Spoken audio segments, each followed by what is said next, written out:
everyone, welcome back to the channel. So today I got the Jeep in the shop, getting it ready to flat tow behind the motorhome right there.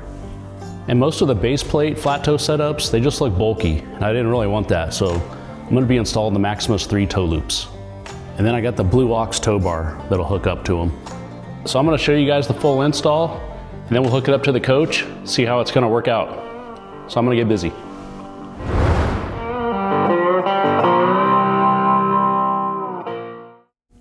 So this is Miss Queentucky's daily driver. It's a 2017 Rubicon Hard Rock Edition. It's a nice little Jeep. So this kit is for the 2007 to 2018 JK Wranglers. The kit for the JL is a little bit different, so make sure you're getting the right kit if you're gonna go this route. And there's the part number right there. And these things are beefy, made out of 3/4 inch steel. Powder coated. Got a little weight to them. And they come with all the hardware to attach them. And the instructions aren't too bad, but not the best either. And then also when you get the kit, they require you to buy this tie rod. I'll show you more on that later, but that comes with all the hardware, safety pins and everything. So as an option, I went with the Blue Ox adapters. So these will bolt right up to my tow bar. And then that'll allow me to attach right to the tow loop. And these tow loops are going to install on the frame right here and hang down right below the bumper. And it's a little chilly in the shop today, at least for Arizona. Looks like it's about 55. I better enjoy it. It'll be 110 here in a few months. So you're just going to need some basic tools, metric sockets, maybe some wrenches, a torque wrench. If things get real western, I might have to use this breaker bar. And then drill, hole saw, cut off wheel to notch the bumper and the skid plate. Oh, and a file and a tape measure. And if I can, I'll use my Milwaukee ratchet. So the hardest part of this install is going to be just removing and notching this bumper. This Jeep has the steel bumper, so we'll see how this goes. So the first thing is going to be to remove the skid plate. Looks like it's a 15 millimeter.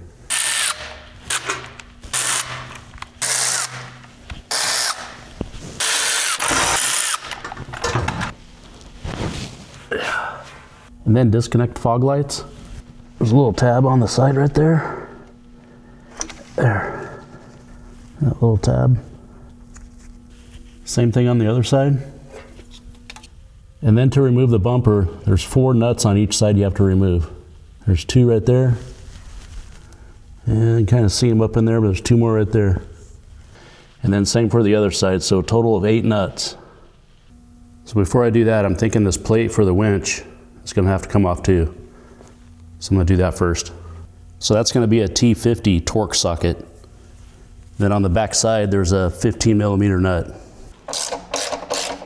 It's going to be fun getting these back on.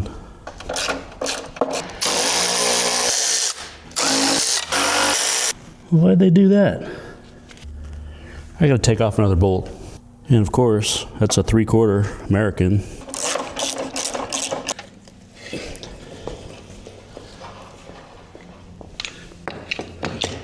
All right, now for those 4 nuts.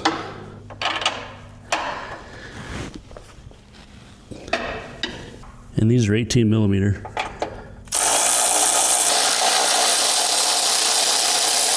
So the 2 outside ones are easy. Now for the 2 inside. Might be a little bit different. Need a wrench for the bottom one. That bottom one's gonna be fun.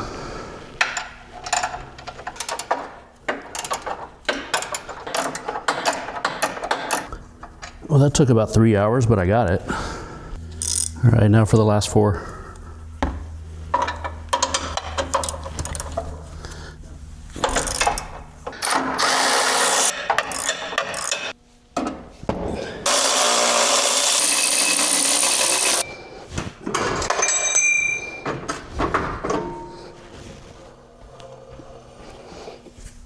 Where'd those come from? So when I took the bumper off, these spacers fell down. And it looks like they go right here in between the frame and the nut. So this tow loop is going to go on there just like this. So this spacer won't be needed, but I'll put the one back on the inside. instructions didn't say anything about that. All right, so this is the driver's side tow loop. I'm just gonna put this in there temporarily to hold it. So the hardware they give you is an M12 10.9 grade. And I went ahead and put just a little bit of blue thread locker on there. Instructions don't say to do that, but I'm doing it. Top gets this flag nut.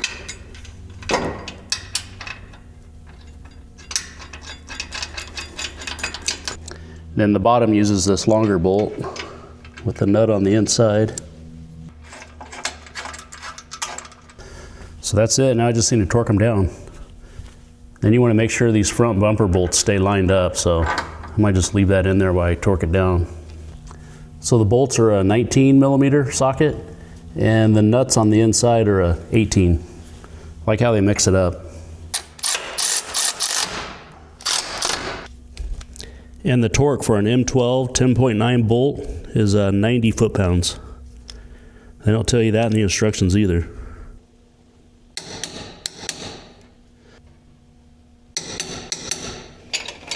All right, that's one side.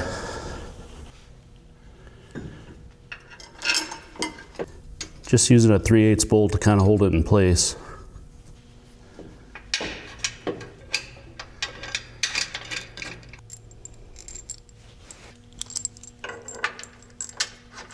Before you tighten anything, just make sure the bumper holes line up.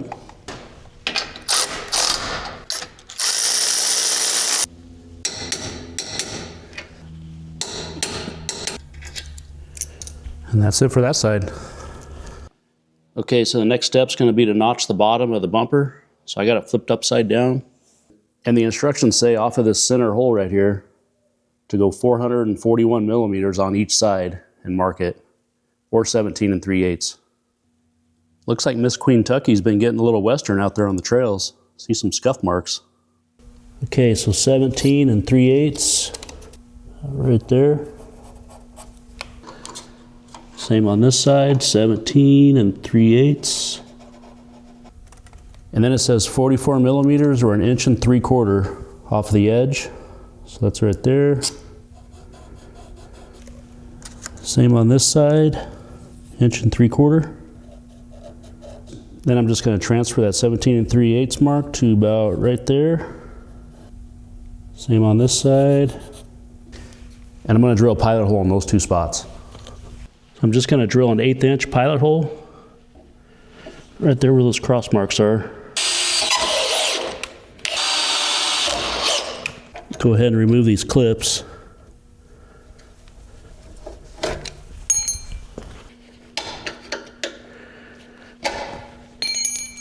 All right, so next is drill it out with an 1 1/4 hole saw. And here's a pro tip, put a fender washer on there so when you drill through and your hole saw hits the steel, it doesn't bend your pilot bit. Kind of works as a clutch.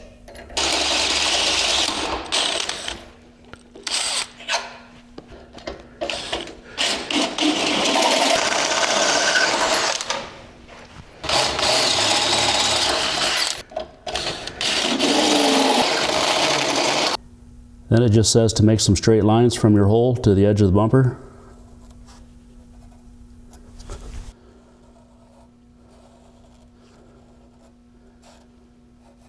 Okay, so next is to cut along those lines and make the notch. You could use a jigsaw, sawzall, or maybe even a Dremel for this, but I got my grinder here with a cutoff wheel.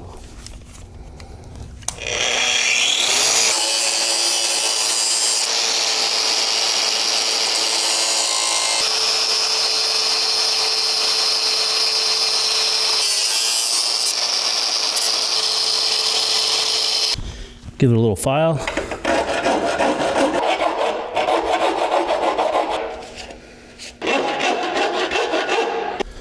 Okay, time to test fit.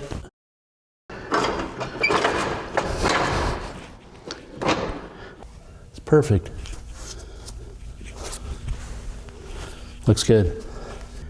Okay, so for the skid plate, it looks like it's that same 441mm from the center hole, or 17 3/8.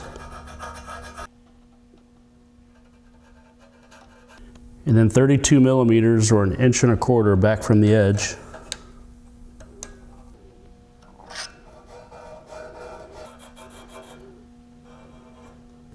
And then cut it out just like we did the front bumper.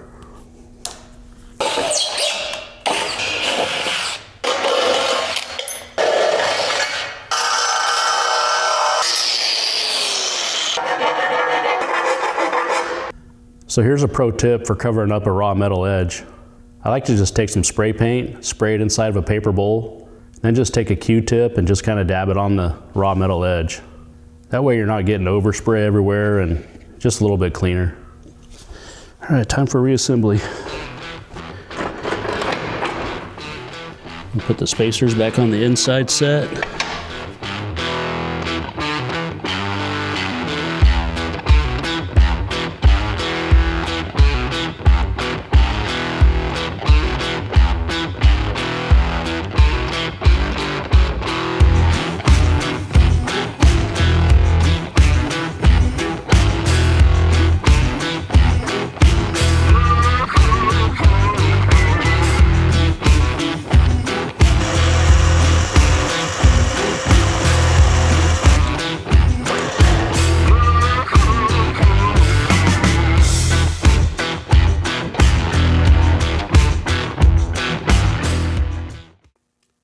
Okay, so the install is done. Came out pretty nice. That's the one reason I went with these tow loops, because they tuck up nice and tight to the bumper. Doesn't even look like a tow vehicle. And it doesn't mess with the approach angle too much. Looks pretty clean. I like it. And another cool thing about these is they'll fit a 3/4 inch D-ring. So you have another recovery point if you want. Okay, so next I'm going to install these blue ox adapters. And you notice how the arrow's pointing up? They're gonna go on there just like that with Maximus right side up, just like that. And I think this is all 3/4 inch hardware.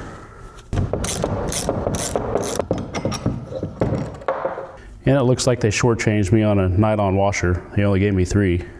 I have to get one of those later. Okay, so it's gonna go together like this. You got the pin. This is the pin that's gonna hold that tie rod. That's gonna get a washer. Nylon washer on the top and the bottom of the adapter. And it's gonna slide on the tow bar. Kind of line up that nylon washer. And then a nut on the bottom. Just gonna go snug. Not gonna get too crazy because these need to be able to move. So it looks pretty good. So this tow bar has never even been used, at least by me. I got this on Marketplace for like 250 bucks. Thought that was a pretty good deal. They're like 1,200 new. I have to use one of the old washers since they only gave me 3. There we go. All right, so now I'm gonna pull this bad boy outside and we'll get hitched up, see how these things work.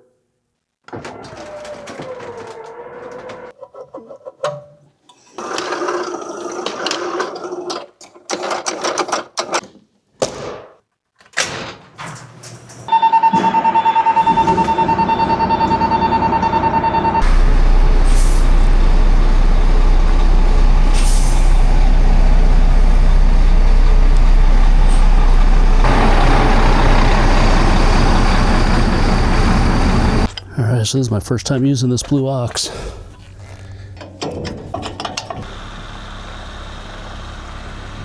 Okay, and then these are gonna go like this.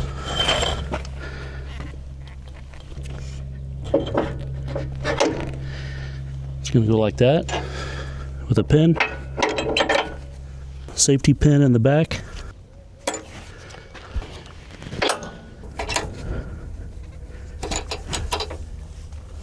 And there it is.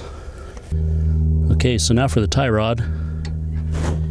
It's gonna go over that pin there. And then you just adjust it till it goes over that pin. Right there. Then you kind of fine tune it, they say.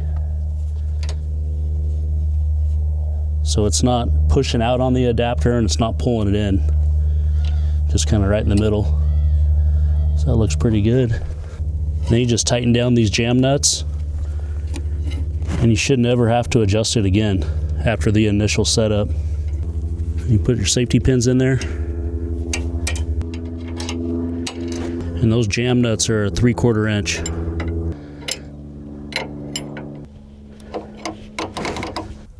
So what this tie rod does, it ties these 2 points together. So it keeps the tow bar and the loops from spreading in case you have to get on the brakes real hard or anything like that. So I guess the physics behind it, if these 2 points are tied together, then it's going to transfer all the weight forward to the receiver. One other thing about this tie rod is they give you a bolt so you can permanently fix it to one side so it stays with the tow bar, and you just swing this out of the way. But I put the 2 pins in. I'm just going to remove it every time. Okay, so the next thing I want to do is take a measurement. It's about 21. It's about 16 to the center. So that's a 5-inch difference. So I'm going to have to get a hitch riser because Blue Ox suggests no more than 3 inches up or down from level. All right, so that's it. So I think those tow loops are going to work out pretty good, and they work perfect with that Blue Ox tow bar, because for me it's a much better setup than the base plate. They look good, they're strong, they're kind of up out of the way, and it's just a cleaner look. And I'll leave a link for those down below. So we're getting closer to flat towing, so next up is wiring and brake system. So keep an eye out for those videos. All right, so thanks for watching, and drop a comment down below. Let me know what other tow setups you guys are using. And we'll see you on the next one.